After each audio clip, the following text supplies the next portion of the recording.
Hello, Yeah. it's me again, Jonathan Parfrey at Climate Resolve. I am now saddled with being the facilitator of the next panel as well, and so I just want to welcome you all. And this is also a very exciting panel, and I think we're going to have some takeaways from this. And I think what you're going to learn is how to tangibly develop climate plans and understand the financial tools on how to take something that you heard about earlier, the planning part, to move it towards a project list, to move it towards implementation. And we hope to take you a little bit on that journey.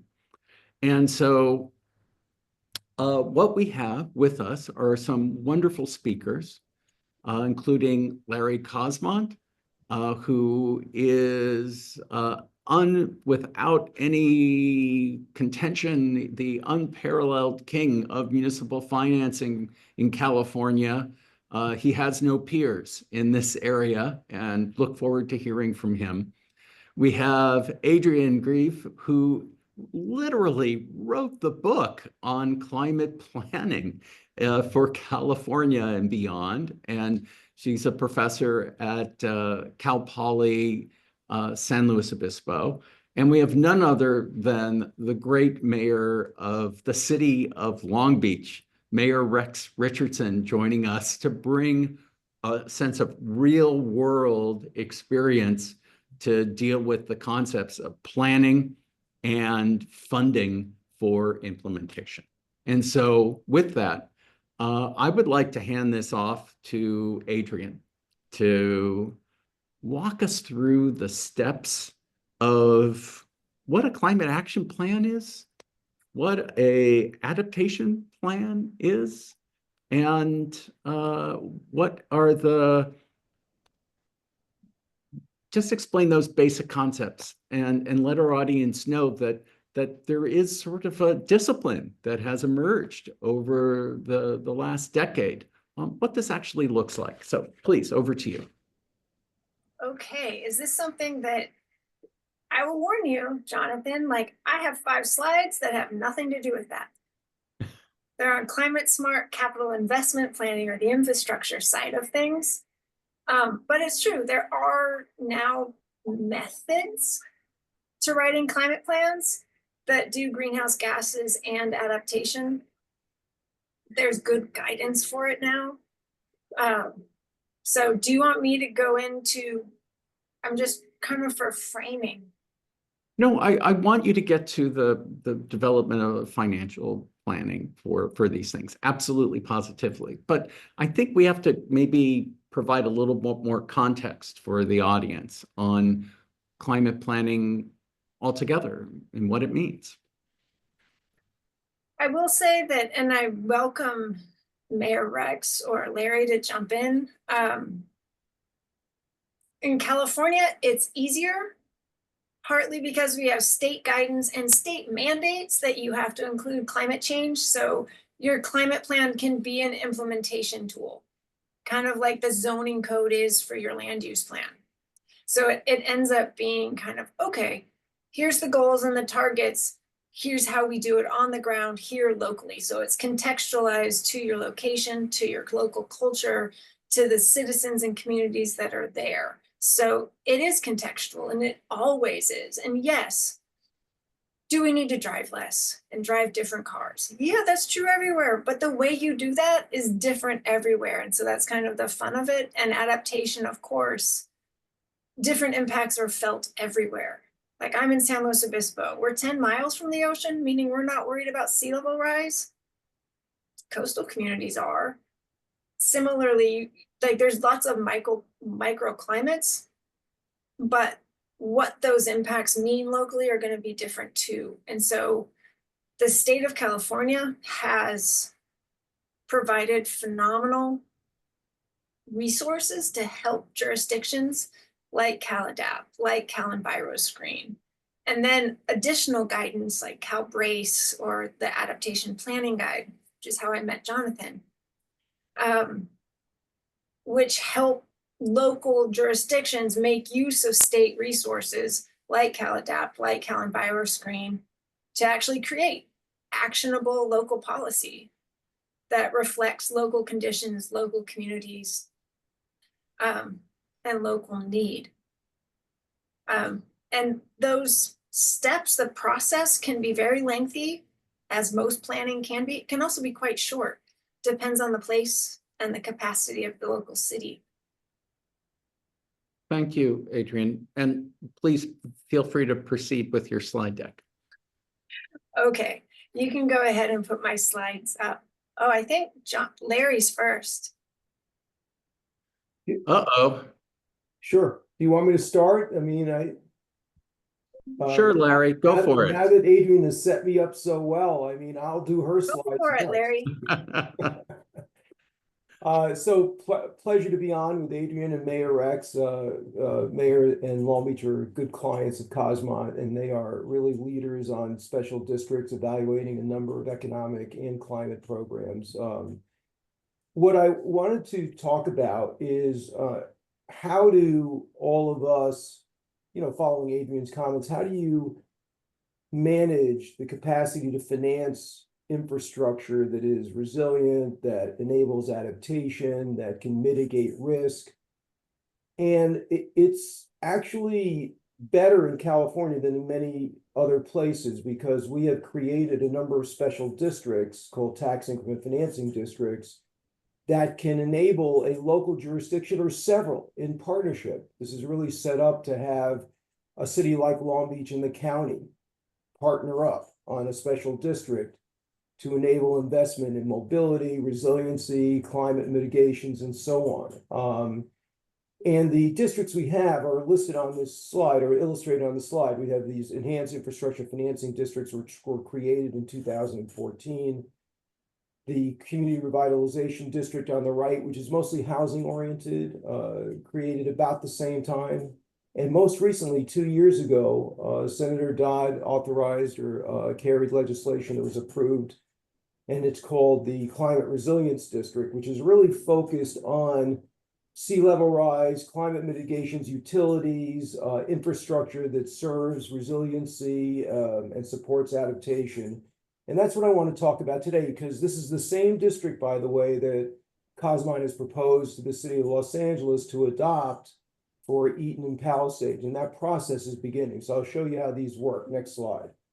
The key is that you really need a long-term commitment to financing these programs. They're not easily done in short-term, in the world of short-term finance. So you're not building it's not a construction loan and then a takeout. This is really a long-term commitment. And these districts, what I call the EIFD and CRD fundamental districts, are 45 years when they are enabled, up to 45 years. And that's from the first bond issuance. So they actually can be up to about 50 years, sometimes takes about 5 years to issue a bond. And what happens in these districts, very simply, is that you're creating a special purpose public financing authority, in this case, the Climate Resilience District Board. And that board adopts at their very first meeting an infrastructure financing plan, which is essentially a capital improvement plan focused on climate mitigations and resilience activities. There's no vote for these districts, which is pretty, makes it very accessible. There can be a protest vote. And here's the strategic imperative and advantage to these districts is that project areas do not have to be contiguous. So since everyone is really focused on LA's geography right now for obvious reasons, you could have a climate resilience district that would include the Palisades area and environs, as well as the Eaton area. You can have the county and the city of LA join the public financing authority, as well as, by the way, Metro, as well as the city of Pasadena. So these are meant to have multi-agency partnerships enabled so that you can deal with some of these regional or sub-regional improvements, next slide, that can be financed through these districts. And this is a little bit technical, but I would say this, as a public finance expert, I would say to you this, that the CRD is an incredibly, compelling umbrella of financing. It's a toolkit. That district, once formed, once you pick the jurisdictional boundaries, and again, don't have to be adjacent. Once you've done that, you can then enable two kinds of financings. One is a special assessment like a community facilities district. This is where a developer or an investor self-assesses for infrastructure. And by the way, they can self-assess for infrastructure that helps the community become resilient in addition to just their project's infrastructure. And the power here is that because you're aggregating the tax increment from that developer's investment, in other words, no new property tax here, there's no new tax. You're just collecting the increase in value that the developer is installing and committing to invest it in climate facilities. And you can have that developer essentially finance as part of their project some of those climate action improvements and then reimburse them from the value of the projects they bring to the community. And you can see the wide range of eligible projects. The language in the legislation is including but not limited to. So there's, next slide, it's almost no limit to what you can do with these. And then there's one really compelling feature with CRDs above a enhanced infrastructure financing district, which is very infrastructure oriented. The CRD can also fund operating costs in addition to capital maintenance.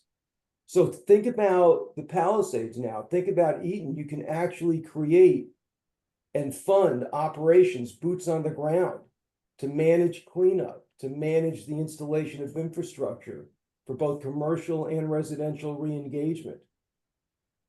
So that's that's a power that doesn't exist with other financing authorities, and you can hire staff and move that forward. So, I mean, I just heard Supervisor Horwath about she was concerned about creating a different commission.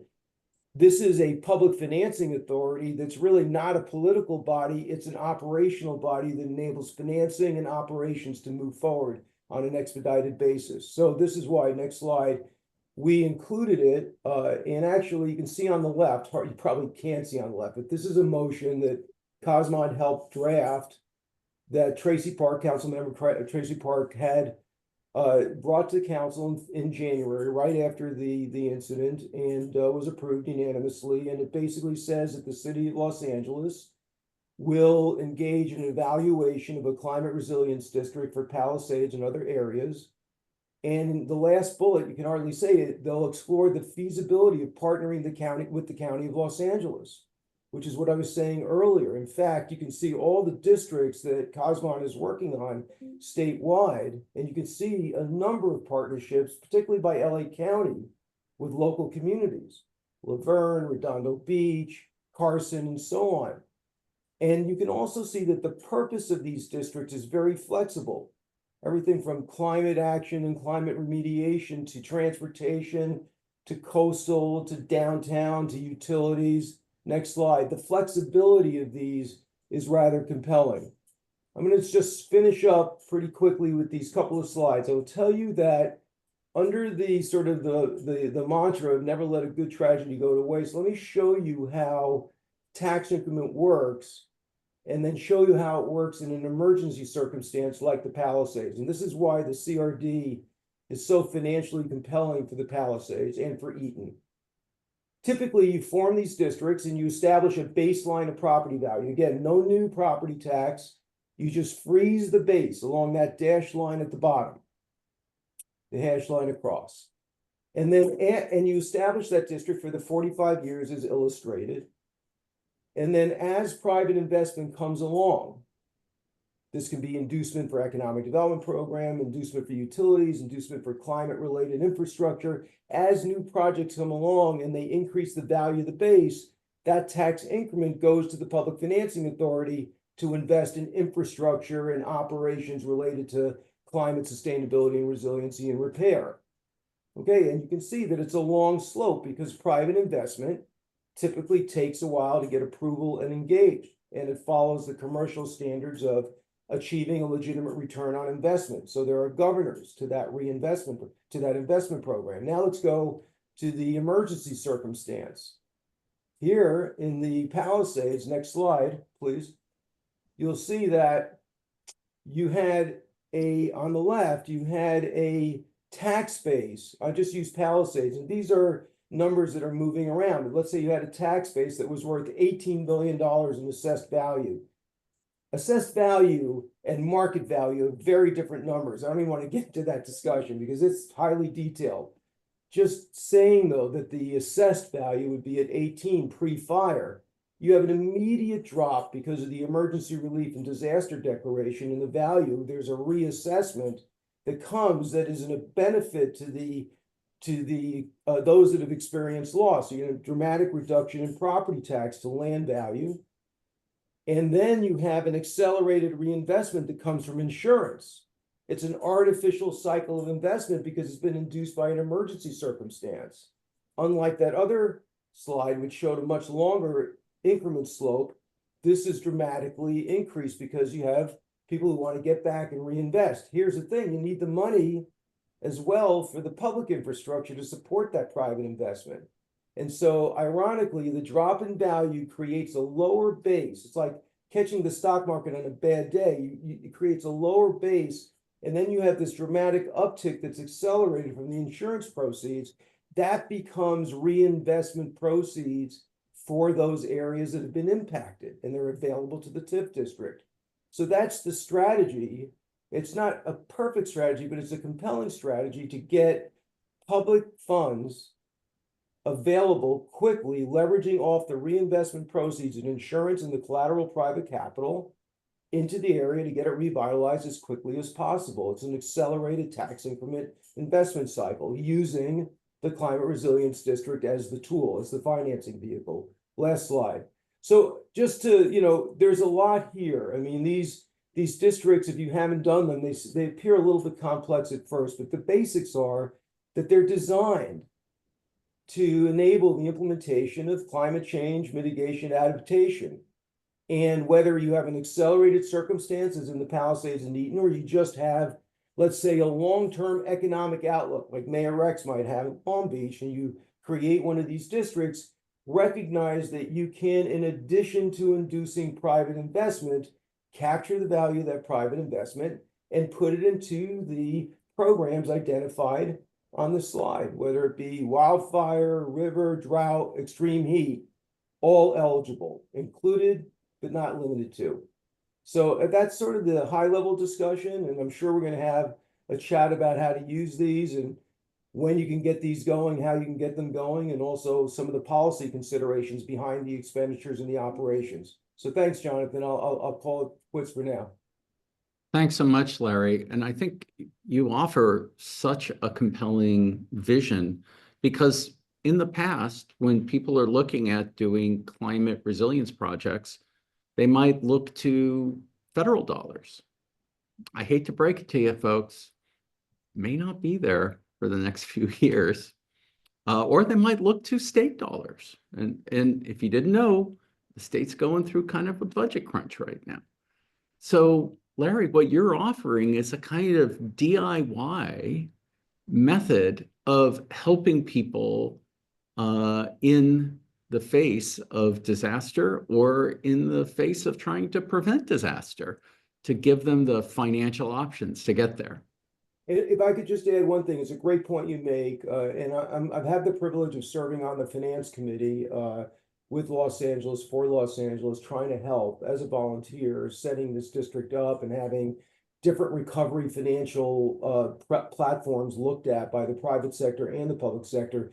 These districts also increase your eligibility for certain state funding sources, Jonathan. So you bring up a great point. So for example, we are already finding in the state that either the sustainability growth money, SGS council money, or infill infrastructure grant money, which is housing, when these districts get formed, whether in EIFD or CRD, especially when they're in a partnership between multiple agencies.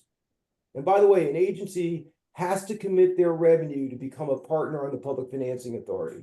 So when they see that joint commitment of revenue, the state's been willing to acknowledge greater eligibility for some grant funding. So the funding sources start to work in parallel and in a coordinated way, which is, I think, really a critical point. One other point is that because of that, precedents One of the conversations I've had with Senator Ben Allen is to create some emergency or special legislation that would enable the impacted areas to apply for, through their climate resilience district, to apply for some Proposition 4 money.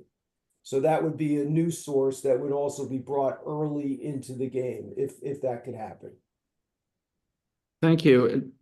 One of the things I just briefly wanted to ask you, you showed the Palisades slide and how there's that dip in assessed value of the properties. My understanding is that the individual property owners have to put in a call to the LA County tax assessor, Jeff Prang, to send somebody out and to reassess their property. It's not going to happen automatically. Do you have any anecdotal evidence on what the uptake is of people getting that reassessment? Oh, well, we spoke to the assessor's office just the other day, and they really are motivated to get these assessments going, and they're working on them. Here's the irony of it. The way the annual assessment works, it's the benchmark value for any year is January 1. When were these fires? January 7. So my discussion with the assessor indicates that without some special legislation, even if they could move quickly to implement the reduction in tax bases for the emergency, the law today would provide that couldn't kick in until fiscal year 26. So in other words, we need a little bit of a special piece of legislation to change the clock on eligibility for the downtick that you see in that slide. And that everyone's working on that. But the point is they are working on it. And there are a couple of programs that enable the reduction, and they're going through that. And the application process is pretty simple and straightforward, but they're already way down the road trying to get this done. The biggest hurdle is the timing hurdle that exists in the statute process of calendaring the change in basis. But Larry, there's 14,000 structures that have been destroyed. Yes. The number is staggering. Do we have the staff at the LA County Tax Assessor's Office to get out there and do that reassessment? Needed to have Jeff on the panel, but they are working, and they are. I would say this in my discussion with the office. It's not just them, they're engaging, they're outreaching to, for example, our finance committee, whatever data we might have. There is a lot of work trying to, they're automated on these valuation logarithms, but I mean, it is a crushing task for sure. Yeah. I want to turn to the two other panelists. Mayor Richardson, so glad to see you. Do you have any reflections on what Larry proposed about these EIFD and climate resilience districts? Absolutely. Thanks, Jonathan, and thanks, Larry, for your perspective. And I've known Larry for many years. I served as president of Southern California Association of Governments a number of years back when Larry was sharing the good news of EIFDs and special districts and how they can help cities achieve some of their goals. Long Beach is very unique. And I'm happy to provide an on-the-ground response and be a respondent on this panel. But we're unique in that we are an oil provenance. Long Beach, oil is in its very history and fabric of our community. 100 years ago, we were the fastest growing city in America in 1923 because of an oil boom. And if anyone remembers the movie There Will Be Blood, Daniel Day-Lewis, how you discover oil and a geyser would pop up, an entire town would build around this geyser of oil. That was Long Beach a century ago when oil was discovered, and the entire economy grew out of it. And that's why in this past year, we're celebrating 100 years of many steps in development, 100 years since our first bank, 100 years since our first hospital, 100 years since our airport, because we needed air mobility, because our city was growing. And over the course of that century, our economy became very connected to this industry of oil production. And many of the services that our residents care about, from coastal maintenance and water quality projects and capital projects and our beautiful waterfront, much of that was generated and paid for by oil. The Queen Mary that we all know and love, the iconic Queen Mary, was acquired cash with oil. And in the last 20 years, the state of California has made $6 billion based on the oil that's produced off 4 man-made oil islands in Long Beach. So a large portion of our economy and our jobs have been connected to this industry.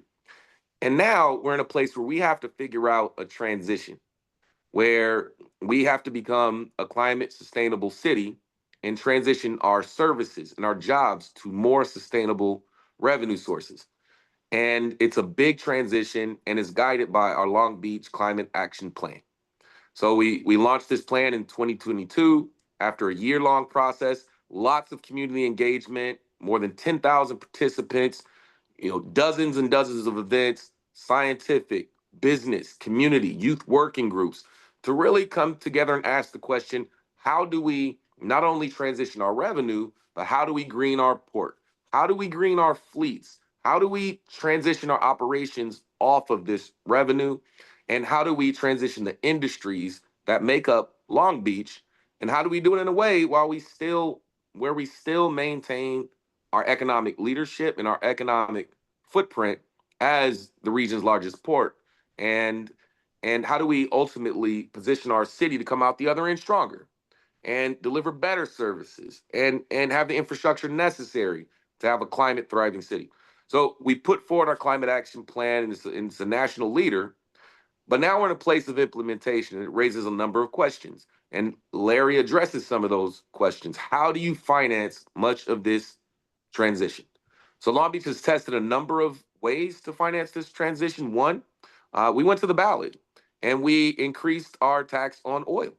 And we said, look, as we're leaving this relationship with oil, it's like we're getting a divorce. Who gets the house? Who gets the kids? Where's the reparations here? And so we passed a Measure US.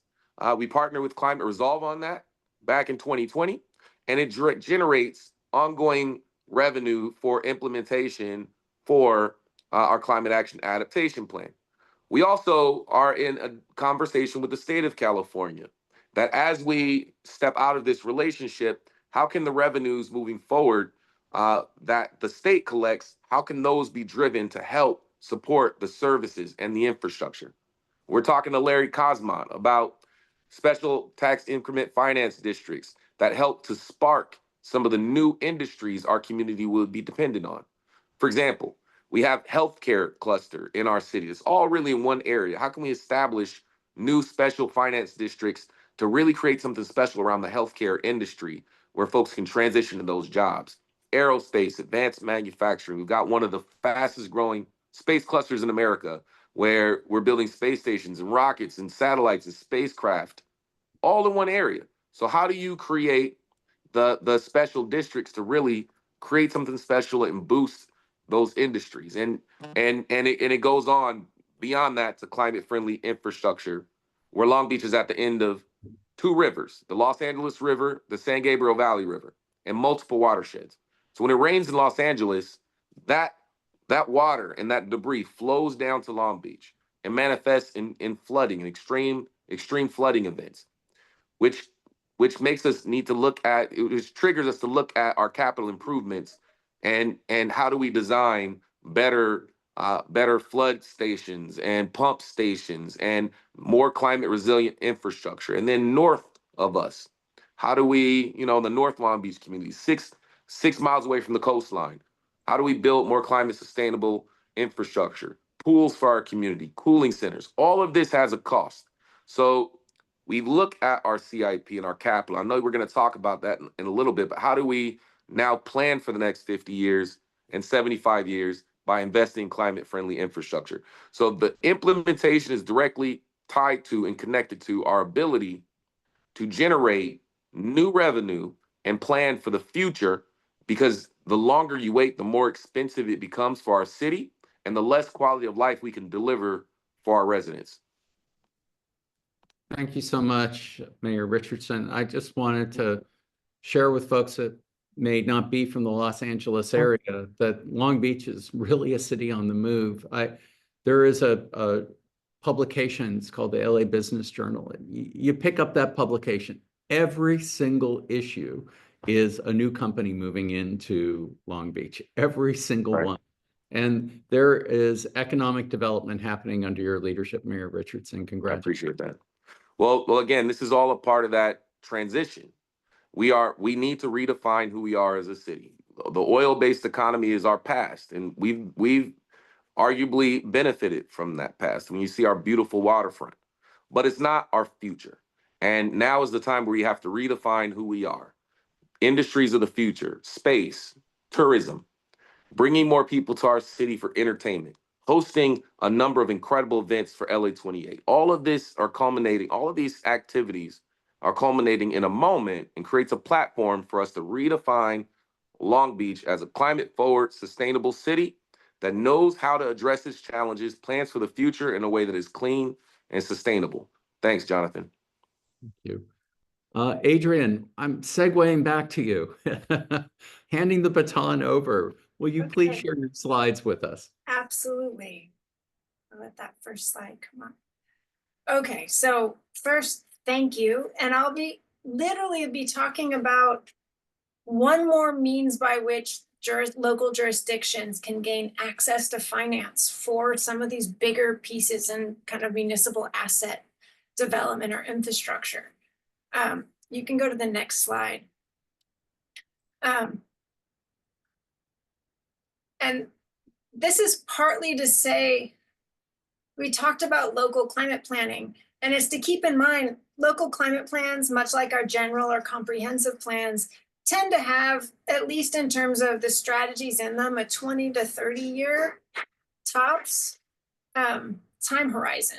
However, there's all sorts of assets that cities develop annually, depending on the CIP cycle where you are, that are the means by which you evacuate from a hazard or disaster, that you evacuate to. And it's also the provision of key services, solid waste, water, and the like. And these are assets that are designed with a lifespan of 80 to 100 years.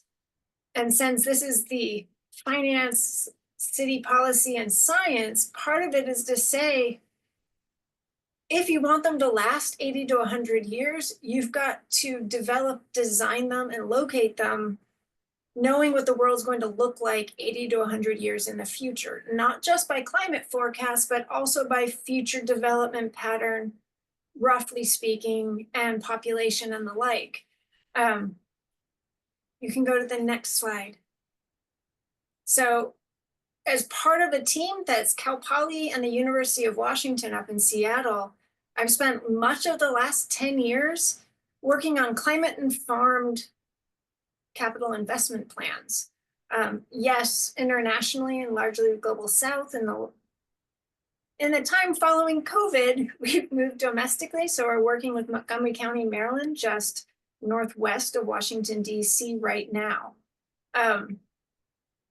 And we developed, it's a much larger model than me. There's a full team at the University of Washington, but it looks at low carbon, resilient, and now increasingly, we're doing projects that include public health and social vulnerability with collaborators at UW Med School. These assets are part of like critical, long-lasting pieces of municipal urban form that need to be protected against like the worst plausible climate exacerbated impacts over very long time horizons. And so I know that in resilience planning, you often have an acceptable risk. And some parts of your city, you have like, we need the lowest possible risk. I would argue that many of the elements in your annual CIP, your capital investment plan, and your municipal infrastructure are those that will be critical to responding to climate events. And they need to be functional, operational, and in existence when those events happen. You can go to the next slide. At Cal Poly, I generally head up the resilience part of this. And so this is over 187 projects across all sectors where we work with cities. We never tell them what to build. They always tell us what their cities need. They know, we don't. But we help them model exposure to climate exacerbated hazards and other natural hazards to their city. And then they can evaluate design and location alternatives and come up with alternatives to their preliminary infrastructure design. And what we found over those 187, for every dollar invested in resilient options that's selected, $8 are saved in avoided losses. And so this is obviously a very complicated model with giant data sets. And we translate in, and there's loss functions to anticipate what would happen if the hazards forecast to occur do. What does that mean for your planned infrastructure? But that allows us to say, okay, if you design in these more resilient design elements, or you choose a location that's less exposed to flood or fire or landslide or what have you, you will reduce your projected over the lifespan of the project losses due to damage. You can go to the next slide. Over those 10 years, we have had many more cities come to us and wanting help than we have capacity to provide. Part of the reason is that the output, which includes the CIP budget, and the lead of my partner at the University of Washington is a municipal finance expert. And what the output from doing the Climate Smart CIP is actually the input needed to qualify for green bonds and climate bonds. And so the cities come to us because they're like, we have really expensive things we need to build. You can help us get better rates. And certainly in the US, nearly all cities are AAA credit rated. And so they have access, but if they can get points on their bonds, they can build the infrastructure they need for a lot less. And so we do have a fledgling startup. It's Climate Solutions International. I'm happy to answer questions about it. You can go to the website. That's what the splash page looks like. But you can go to the next website. We currently have what we're calling alpha cohort, but cities that are working with us to get access to our models and to give us feedback on the eventual plan to put it online, because my collaborators were like, this shouldn't be for the privileged few.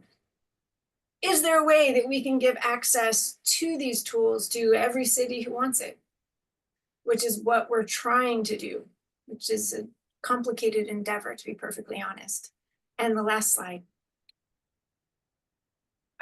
Jonathan mentioned when we were in person, I was told you have to bring your book.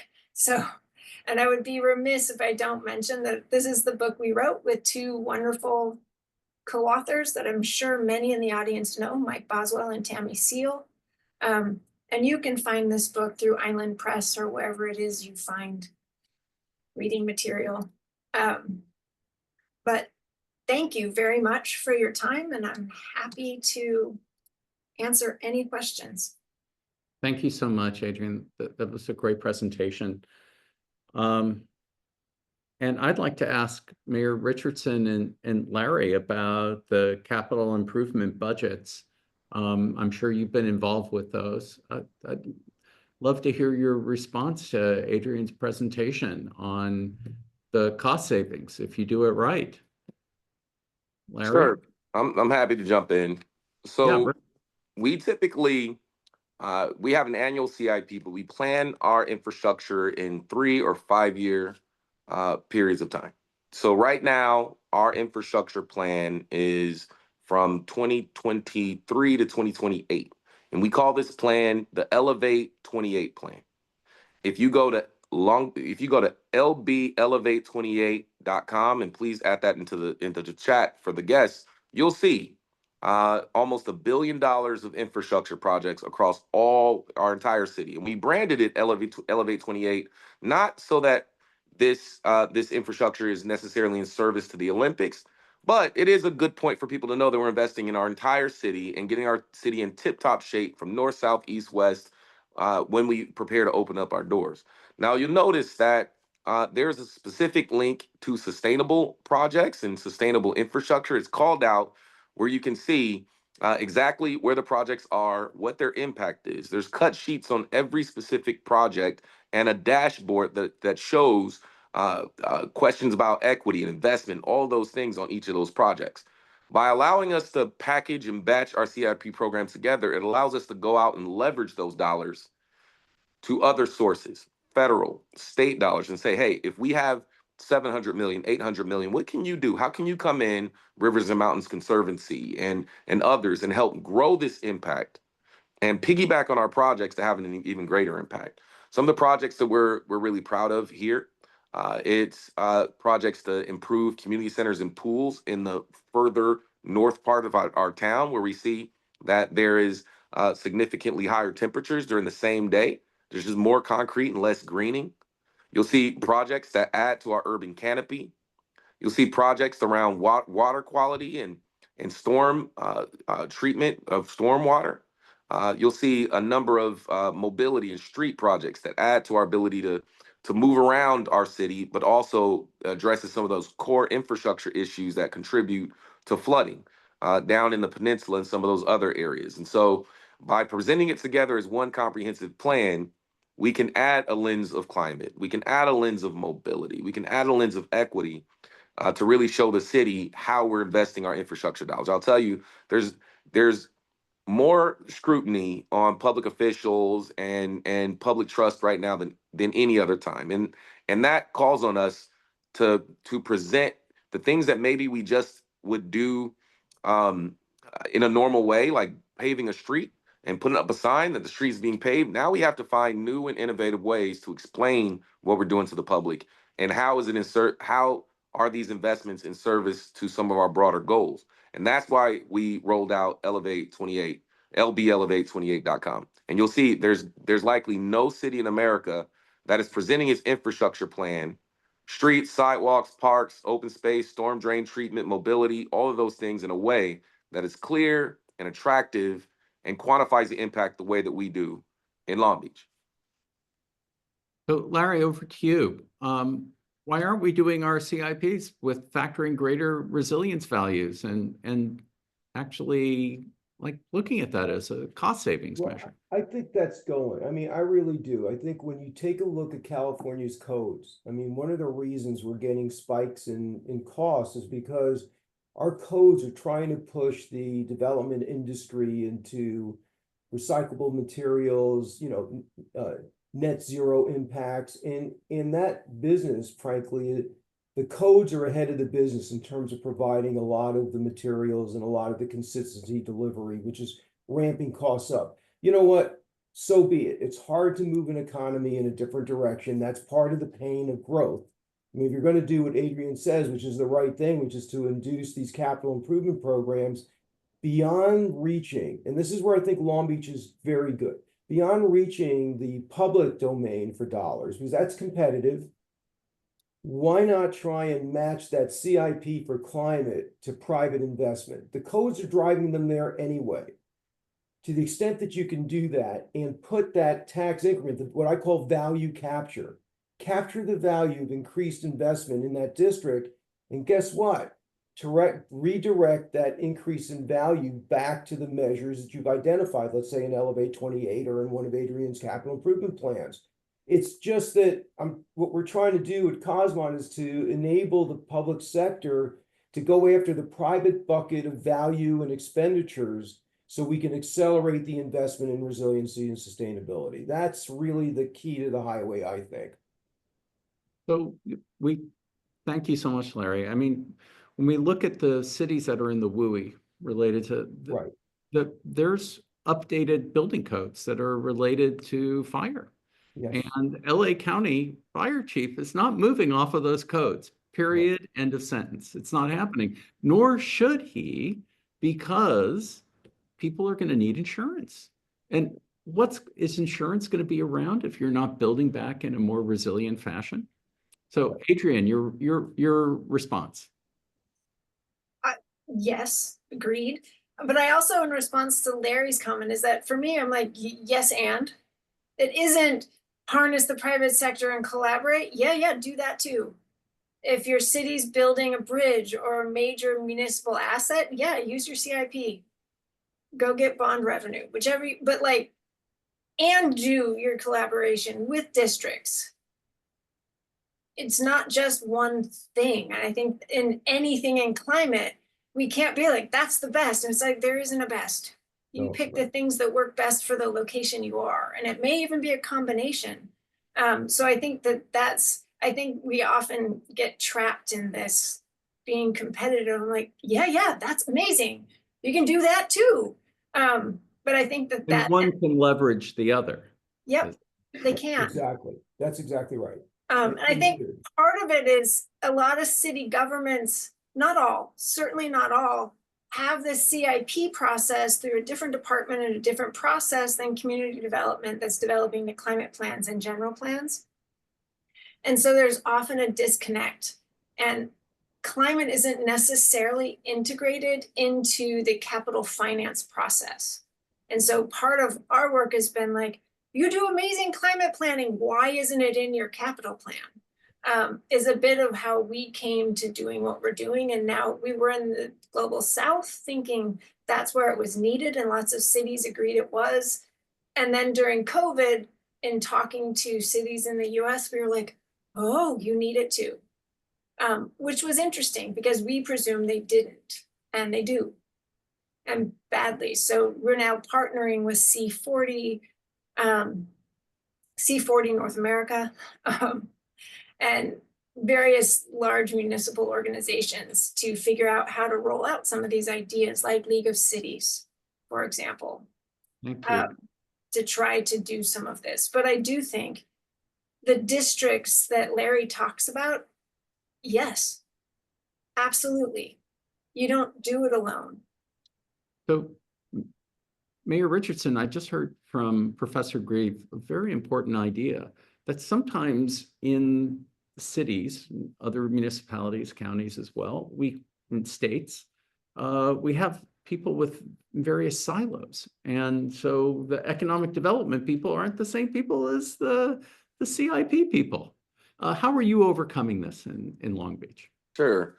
Well, we understand that there's intersection, and municipal finance and delivering big projects is so challenging that it requires collaboration across departments. I'll give you an example. When I was a council member, I had an old building, an old health building, back when HUD used to actually deliver services in communities. They built these old HUD buildings back in the 60s and the 70s and deliver services. And so cities inherited these buildings and didn't have much to do with them. Maybe didn't have the services and the programming in there, and they would license them out to child care centers or whatever. So there are a number of these health facilities in Long Beach. And one of them was at a park that needed some investment. And we didn't have, and so the health department isn't typically a department that does big capital projects. That's typically public works. And parks does big capital projects. So this was a health facility in a park next to a community center that also needed investment. So we had to bring all of them together to see what resources did public works have, what resources did public health have, what resources did parks have to create a new center that essentially we leveraged climate dollars in order to green the buildings and new windows and cool roofs and cool paints.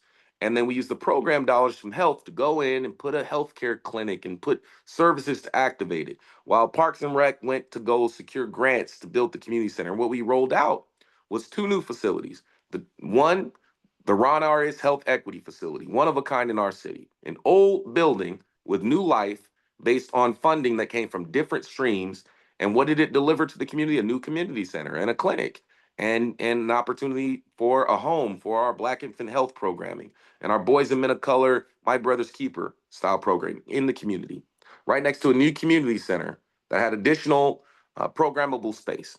And now, by working together, because these projects alone would not have been financed, by bringing these non-traditional partners together, we're delivering better services to our community. Now, that's a small project. Let's think about the big stuff. We just built a big bridge, the Long Beach International Gateway Bridge, where 15% of all the cargo that comes into the United States crosses that bridge. and it connects on the other side to the Vincent Thomas Bridge, which they're making their investments. That bridge could not be funded solely from the Port of Long Beach. It required federal, state partners, and we needed to bring mobility into it. So we added a bike lane to this massive bridge to bring all of those interests together to make sure that it served multiple purposes. And that's how municipal finance and big projects work now. You have to create it and design it in order to attract the resources and the interests so everyone feels represented in that project. And there's so many examples we can point to. You know, the federal government has gone into reconnecting communities grants, how infrastructure projects now can open up community space. You've got open space rather. You've got projects like Long Beach Must, the storm water treatment project that was, I think, LA County Measure W, I believe it was. Measure W leveraged with open space dollars that cleans the LA River and additional water by creating more open space opportunities in stormwater treatment. And so we don't deliver projects alone anymore. You'll see that there's a lens on different perspectives in order to deliver these projects, and you can see examples of that in the LB Elevate 28 plan. Thank you so much. I wanted to get one last question into Larry. I'm just so persuaded by the do-it-yourself aspect of the climate resilience districts. It strikes me as such a no-brainer. What are the barriers? Why aren't cities going, we have to do this immediately? Yeah. Where's the risk involved? So here's the barrier. It is that you are redirecting property tax increment from the general fund of any public agency to the special district, which then invests in infrastructure and climate investment. Here's the thing. You have to make the business plan case to all the public agencies that but for the district, that additional value won't come on. And so it becomes a co-investment program. Adrian's absolutely right. You got to expand the public investment like Rex is doing with the private investment. And you have to go to these other public agencies and say, look, if we don't create this district and induce private investment, the accelerated cash flow for climate resiliency and sustainability won't happen. That's the case. It's a business plan. That's the obstacle, because there's always a finance director that says, don't touch my general fund. And you need a mayor to say, no, if we can partner with the private sector, it's accretive. We're not sacrificing. Thank you, Larry. Yeah. And so I think we've reached the end of our time.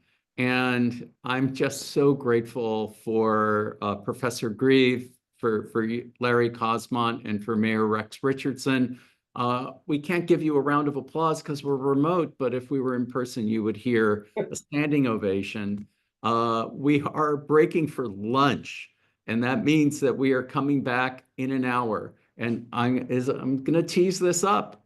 You get to hang out with Jerry Brown when you come back. So please come back in an hour. And with great thanks, thank you to the panel. And we'll see you later. Thank you. Thank you.